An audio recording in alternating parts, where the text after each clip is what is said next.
More curbs, more tests, no end in sight. That's the daily situation that residents in the Chinese capital are grappling with. The once bustling streets of Beijing are now empty except for long COVID-19 testing queues. From today, residents need a negative nucleic acid test result conducted within 48 hours before they can even enter public venues across the city.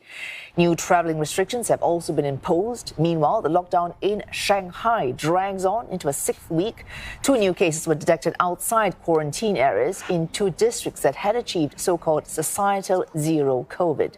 The financial hub reported more than 1,400 infections today. And for more on this, we're joined by Olivia Xiong in. We're going to Beijing now. Olivia Xiong is standing by with more. Ollie, we have rumors circulating in the Chinese capital of a possible lockdown. How are authorities tackling those speculations?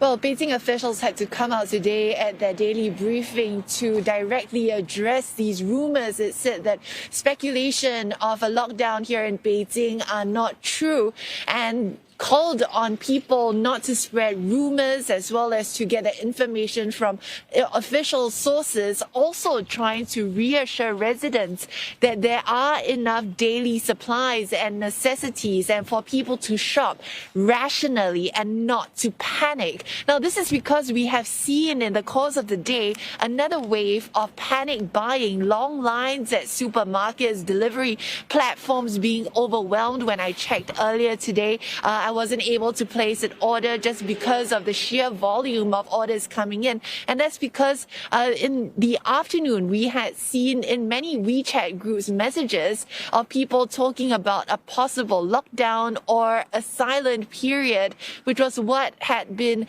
seen in Shanghai, where several districts had people who had their exit permits to leave their compound revoked and delivery services for non-essential items being cancelled as well. But officials are saying that this is not true, that these are just rumors trying to allay some of these concerns. Appears to be heading that way because Beijing's been ramping up measures each day. Tell us a bit about public sentiment in the capital.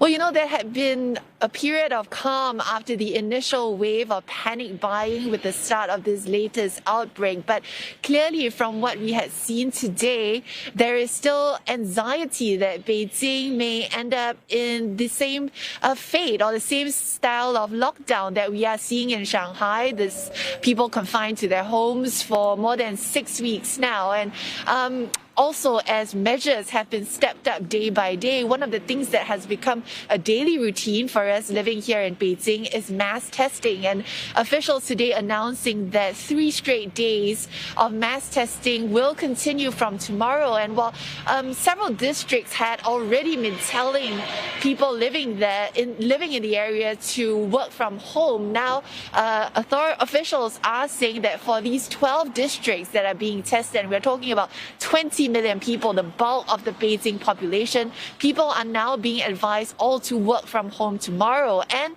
over the weekend to stay at home. And that's because officials say they want to limit the movement of people across the city as there are still cases hidden in the community. And this is what some people had to say.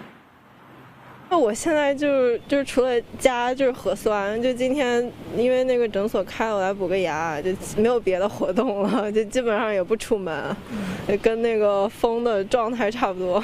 也平常也不太经历这种居家这种事，然后就是压抑可能会有一点吧，觉得压抑就出去走走喽。我个人反正是支持的，支持动态清零这个大的这个政策的。And now this comes as transportation in the city has already been limited today. Cabs and ride-hailing services in several districts have been suspended, and that's already, as we've seen, many subway stations being closed, bus routes cancelled, and generally making it very hard to move around the city. And so the question is, how long will this continue on for as China continues to press on with its zero COVID policy? Indeed. Olivia Seong in Beijing, thank you for that report.